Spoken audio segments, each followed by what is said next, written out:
So I'm taking this cute little Raspberry Pi. And I'm putting a dark web website on it. You wanna try it? In this video, I'm walking you through every step. Yes, it's up. How cool is that? All you'll need is this little $35 microcomputer, a Raspberry Pi, or really any computer in your house. And we're going to host a dark web website. And seriously, it's super easy. It takes about 5 minutes and it's awesome. Also, what is the dark web? And why are we doing this? We'll cover that too. So yeah, get your coffee ready. This is gonna be crazy. Oh, and by the way, have you hacked the YouTube algorithm today? If you haven't, man, hit that like button, subscribe, notification bell, comment. Let's hack YouTube today. Ethically, of course. Okay, the dark web. Sounds pretty scary, right? You know, it actually isn't. I mean, sure, there are some bad things on there, bad people selling bad things, but it's not all bad. In fact, the dark web was created for you, to keep you safe, to keep me safe. It protects your identity.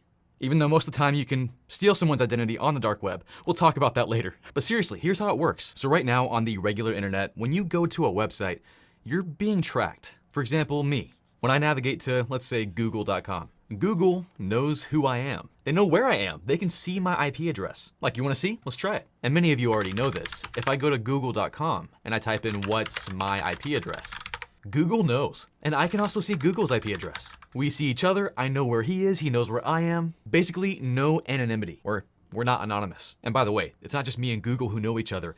Every router and hop in between knows who I am and what website I'm accessing. But the dark web is different. When I navigate to a dark web website, who I am and how I got there, it's hidden. No one can see it. Poof, untraceable. Well, almost. Nothing is foolproof. But this comes pretty stinking close. The website I'm accessing knows nothing about me. Also, I don't know anything about the website I'm accessing. Like nothing. I don't know the IP address, I don't know where it is. The only thing I do know is the web address, the domain name, and that's it. But how does this voodoo happen? It's magic, it is. Everything with IT and computers is magic. But seriously, we use an onion. No, legit, it's called Tor, or the Onion Router. Tor is an open source software that's designed for anonymity. It lives on top of the internet, it's an overlay network, and it's basically thousands of these things called onion routers, or onion relays. I think there's actually over 7,000 right now across the world. Now, to access the dark web or this Tor onion network, you'll need a Tor browser. There are a ton of them nowadays, I'll show you my favorite here in a moment. But you get this Tor browser, and that gives you access to the onion network or the dark web. And when I attempt to navigate to my dark web website, this is what happens. This is the magic behind how you are anonymous. Tor will randomly select 3 onion relays or 3 onion routers across the globe. And it's random. This is called an onion circuit, and it's designed to keep you hidden. Each hop, each relay will encrypt your traffic and hide who you are, making it pretty darn impossible to track you. And the dark web website, it does the same kind of thing, so you're actually meeting in the middle of the dark web somewhere, in the middle of the Tor network. No one knows where the website is or what its IP address is, and no one knows where you are or what your IP address is. Hidden. Now this is super high level, but don't you worry, you better believe we're going deeper.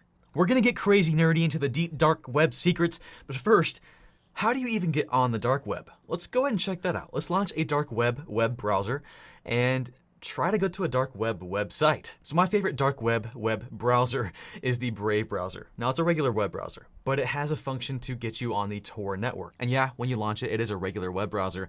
But if you go to the top right up here, we'll click those 3 lines and we'll click on New Private Window with Tor. Click on that. And that's it. I mean, you're on the dark web right now. So let's go to a dark web website. Now there are legit, like, regular websites on the dark web. For example, Facebook is on the dark web. Let's try it out. Facebook core www.i.onion. And go. Now notice one thing, actually 2 things. First, it's freaking slow. You're going between a bunch of onion routers that could be spread across the globe. Like, look right now. I don't speak that. I have no idea what that is. Can you tell me what that is? That's how you know you're anonymous, when Facebook thinks you speak a different language. So Tor can be slow, and also notice that we use the .onion at the end of that address. That's how you can differentiate a dark web address. Every one of them are gonna end in .onion instead of .com or .tech or .coffee, networkcheck.coffee. Now they don't all look very friendly like Facebook core www.i.onion. No, they normally look like this. For example, DuckDuckGo, a popular search engine that's known for privacy, is this right here. 3G2UP, just a randomly generated string. And that's what yours will look like too. That's how most of the dark web websites are. For Facebook to get this address, it took some power. I'll explain that here in a moment. Now, browsing the dark web is pretty straightforward, kind of. I mean, you have to know where things are. Speaking of which, I'm not going to show you where the bad stuff is. Because yeah, there is bad stuff out there. For example, your information is probably somewhere on the dark web. Social security info, passwords, emails. Bad people with bad intentions will use the magic that is the dark web to hide themselves. Which again, I'll show you how the hiding works. It's amazing, just pure magic. But they'll use that magic to hide their services to sell your stuff on dark web marketplaces. I know for a fact that my stuff has been on dark web marketplaces. My passwords have been sold. So what do you do about that? How can you prevent that? You have to find a tool to keep you safe. Personally, I use a product like Dashlane. Dashlane is the sponsor of this video, and it's kind of like your digital wallet or vault, helping you keep track of your stuff and keeping your digital identity safe. So let me ask you a question. Is your stuff on the dark web? You may not know, but it probably is there. A tool like Dashlane will actually tell you. It'll have dark web monitoring, and it'll routinely send you emails saying, hey, we found your passwords there. Change them right now. And by the way, I get these alerts all the time, and I do go change my passwords, which is what you should do routinely. Even if you don't get that alert, please just change your password like every 90 days. Which you're probably thinking, Chuck, that's kind of hard. How do you manage all those passwords? Dashlane, they have a pretty great password manager to help you change your passwords, keep them in one location, and it's secure.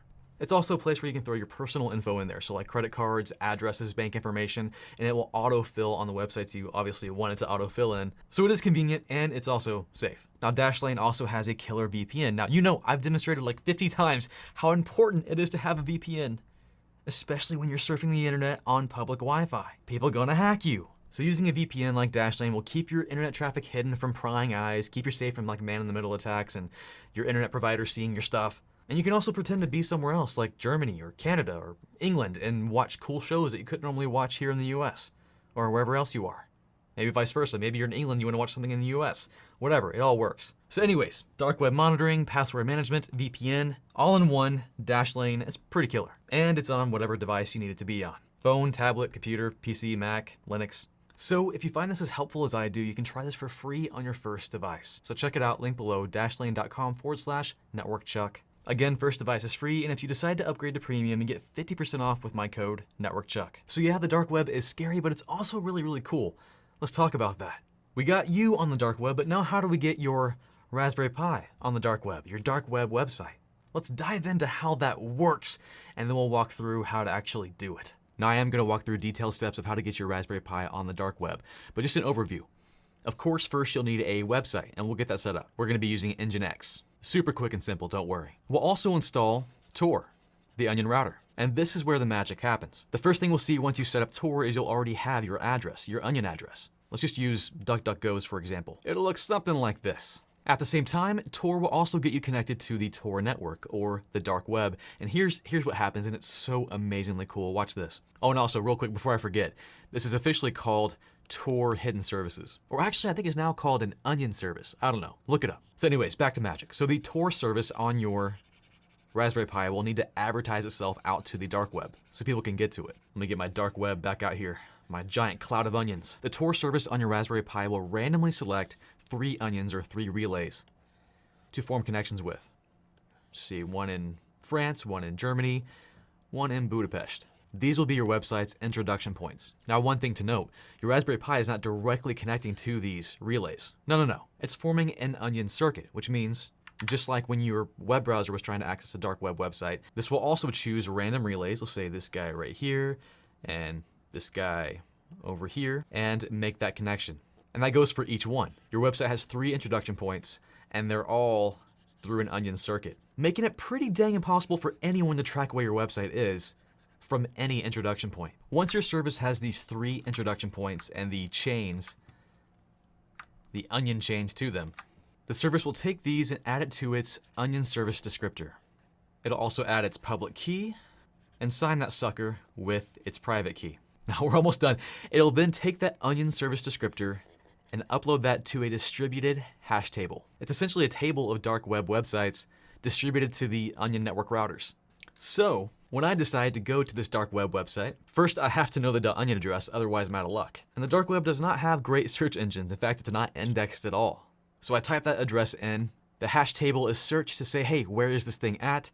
And we're given the 3 introduction nodes. My Tor browser will choose one at random, let's say this guy right here, and then I'll form my onion circuit to him, selecting them at random and making my connection to the introduction node. And then it gets even crazier, like secret agent stuff. So then my browser, me over here, I then pick another Tor relay node, another random router out in the Tor network, maybe this guy right here. I'll ask him to be my rendezvous point. This is the place where I'm going to meet this website, where I'm going to access it. I choose it randomly, I make a Tor circuit to it. Let's get my rendezvous Tor circuit. I'm running out of onion routers out here. Let's see, we'll do this one, and rendezvous.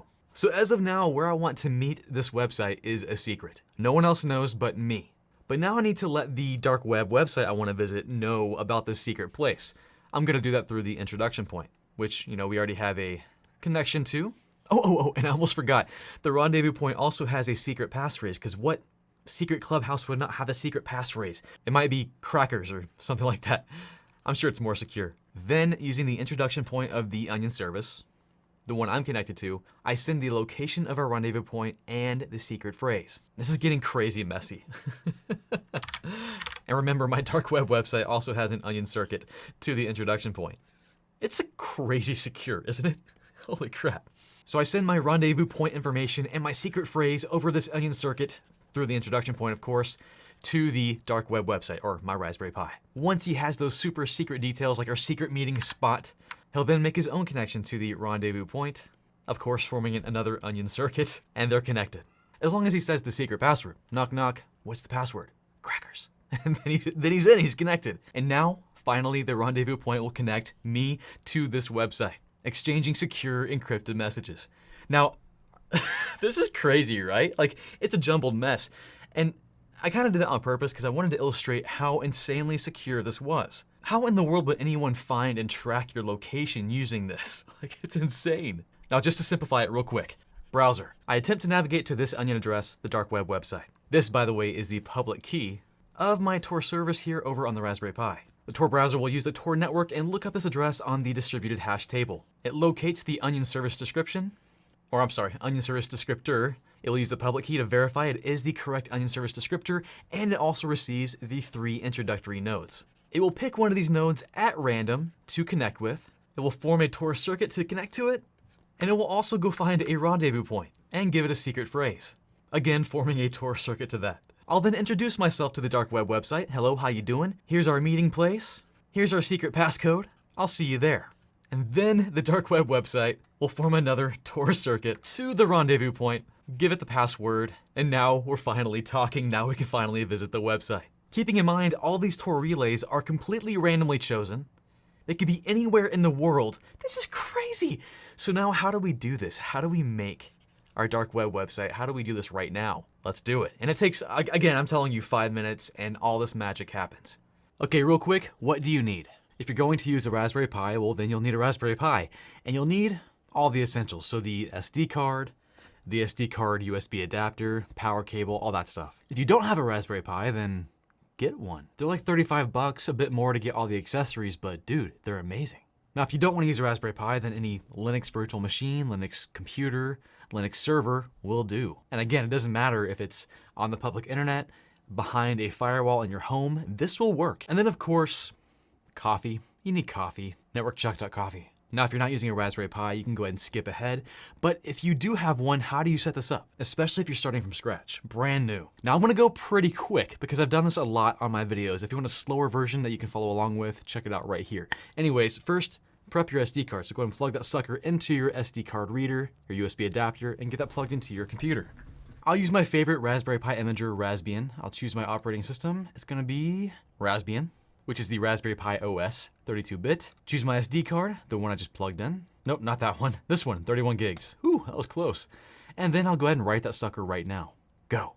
Now this will take a bit. It's gonna download Raspbian and then write it to your SD card. Perfect time for a coffee break. And then do the basic getting started stuff. Connect it to a network. For a network, wired or Ethernet is fine. I'll connect mine. And then bonus, set up a static IP if you want, but it's not required. And then if you want to access your Raspberry Pi remotely over SSH like I do, go ahead and go to the Start button right there and click on Preferences and Raspberry Pi Configuration. We're going to click on over to Interfaces, click on SSH to enable it, click Enable, and OK. I'm gonna shut mine down real quick and move it out of the way. Okay, gonna plug this bad boy back in, get it booted, and I'll give it a moment, coffee break, and then I'll SSH into it. So my Raspberry Pi, he's ready. Let's SSH into him real quick. I'm gonna launch just CMD in Windows, my command prompt, and then I'll SSH into my Raspberry Pi by doing SSH pi at the IP address I set, 10.7.1.79. And let's see if it works. Yeah, I do accept the signature and that password I also set. Here we go. We are in. The username will be Pi for you, by the way, as well, by default. Now, first thing we gotta do is update the repositories on our Pi. We'll do that with sudo, which is saying please in Linux, sudo apt update. This won't take very long, but it's enough time for a quick coffee break. Done. Next, let's install Tor, which is crazy easy. Check this out. Sudo apt install Tor. That's it, man. Do it. Hit enter for yes. And again, coffee break, celebration. Let's go. This is so cool though. We're installing Tor. Tor is installed. Now we're gonna do a few things to Tor to make this thing work. First, we're gonna open up our Tor configuration file by using the command sudo, please, nano, which is our text editor, my favorite. And the file is /etc/tor/tor or tor-rc, and hit enter. There it all is. Now don't let it scare you. We're gonna change just a few things here. Scroll down to where you see blah, blah, blah, blah, blah. Oh, here we go. This right here, the hidden service directory and the hidden service port. First thing we'll do is we'll uncomment those two lines of config. So just remove the hashtag there with your backspace. And we're not gonna change anything there. That's good actually. Now what is this doing? Well, this first line of config right here is where your private key and your public key or your .onion address is going to be stored. This line of config is what you're going to expose to the Tor network, the dark web. And expose might sound scary. No, it's fine, as long as you don't expose anything weird. Although it is the dark web, you might fit in. I don't know, let's do this. So anyways, here in Nano, I'll hit Control X to get out of there. I'll hit Y to say, yep, I wanna save it, and hit enter to save that file. And then we'll restart our Tor service by doing sudo service Tor stop, hit the up arrow, and then do start. Now let's check it out, make sure it's actually running. We'll do a sudo service Tor status to see if he's good. And if you're seeing something like active and it looks green and pretty, then you're solid, and I'm excited. Let's do this. Okay, so what just happened now is you already have your .onion address for your Tor service. Like, you're on the dark web, you're connected, you're in. So let's take a look real quick. Let's do cat, which if you don't know what that means, check out my latest Linux video right here. Cat, it'll be var lib tor hidden underscore service / host name. Oh, we need some sudo permissions here. Sudo, please cat this. And there it is, right there. This is my onion address. This is my dark web website. And if you did just what I did, you have one too. Isn't that awesome? So I'm gonna grab mine and save that sucker for later. And by the way, you can go to that right now. It's already set up. Anyways, let's keep going. Now, right now you do have port 80 or the website port exposed to the dark web, but you don't have anything to show. You have no website, so let's do that right now. First, we're going to install Nginx. I'm gonna clear my screen here real quick, and the command will be sudo apt install Nginx, right? Did I get it right? Yeah, cool, we're good. Same old story, hit enter for yes, and good old long coffee break. I'm not sure how long it's gonna be. It's pretty quick though. And then we'll start Nginx by doing sudo service Nginx and start. And then we'll take a look at the status real quick, go our up arrow, change start to status, and yeah, active and running. If you see this, you're golden. Now right now your dark web website should be up. Let's check it out. I will see if mine is working. Grab my onion address and launch my Tor browser, and let's see what happens when we go there. Fingers crossed, here we go. Yes, it's up. How cool is that? Now sure, this is a default Nginx page, but this sucker's running on my Raspberry Pi, a dark web website. Think about that. And also, I didn't forward any ports on my router. I didn't do anything special at all with networking. It's just working. And seriously, how easy was that? Like, how cool? Yes. Anyways, let's customize our website. Let's at least make it look a little cool. So here we go. Back in our Raspberry Pi terminal here, we're gonna mess with a few things. First, we're gonna go to sudo, please, nano, our text editor, and we're gonna mess with the Nginx configuration. We'll do etc nginx, nginx.conf. Nope, you gotta spell it right. There we go. We're gonna make just a couple changes here to make our website a bit safer. First, we're going to uncomment this guy right here and this guy right here. Server tokens off, uncomment. And server name and redirect, uncomment. And then just under server tokens off, we're gonna add one more line, one more command, or config. It'll be port underscore in underscore redirect space off, and then colon. That's it. Control X to get out of there. Yes to yes, say yes, I wanna save it. And then enter, and you're good. We're gonna do sudo service nginx. I can never spell that right, it drives me crazy. Restart. And let's just check real quick and make sure it's still working. I'll refresh my site here. Golden, okay. Now we're going to customize our website. So real quick, we're gonna change directories to the website location in Linux, most commonly. So we'll do cd, and then we'll do /var and www. There it is. I'll do an ls to see what we're dealing with here. Okay, HTML. Let's go ahead and cd or jump into HTML, that directory. I'll do ls to list the contents once more, and then there, right there, the index.nginx.debian.html. That is what we're seeing right here. If I were to cat that file, there's all that config for that. Now, we don't want that, do we? So I'm gonna do something scary here. I'm going to delete it. So sudo remove that file. It's gone. And that was sudo rm, by the way. Now let's create a new file. So we'll do sudo nano index.html. And here we can create our own website. And I'll do something basic real quick. Okay, just some simple HTML. I'll do Control X, Y, enter. I'm out of there. And we'll restart nginx once more with sudo service nginx restart. And let's see if our dark web website is updated. Let's refresh our page here.